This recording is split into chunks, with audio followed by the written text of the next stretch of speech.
My name is Matt Bozon. I'm the creative director at WayForward.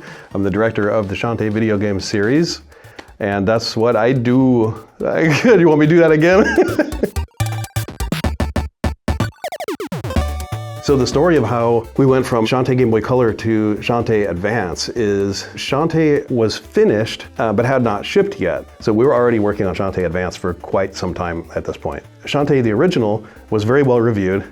Sales were not good. So when we're taking the Game Boy Advance demo, which was about an hour and a half long, we'd start taking that to places. We go, well, here we go. And they go, how was the sales data for, how did Shantae the original do? We go, oh, not well at all. Do you want the new game? So it was a tough market. It was really difficult, and it was all retail driven.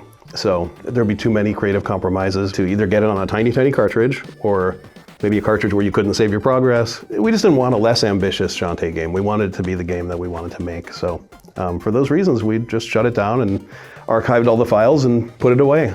I'd like to finish that work. It seems weird that it was left undone, and I think fans would like it. Could you just like release pieces of it on the internet or something?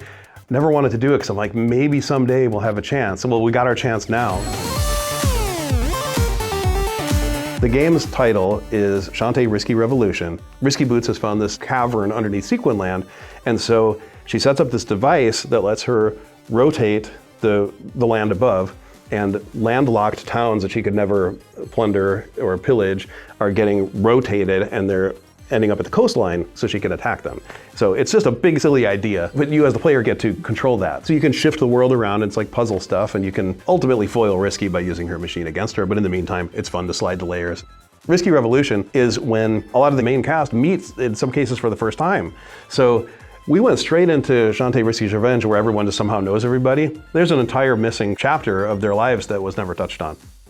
One of the things we wanted to have in this game was the link cable support, which sounds funny today. It's fun, it's an experience you don't get anymore. You just need one copy of the game. It sends it out to 3 empty devices. It's lighthearted and fun and really silly, and I think players will like it. I mean, to make a Game Boy Advance game in like this year is crazy, but I think it's a better version of the game than it would have been if it had come out in 2003 or 2004. There's no way this game was coming back without limited run. I mean, this is the only way that this game would ever get into players' hands. To play an actual final, manufactured version in a box is going to be super cool, and so I can't wait for that.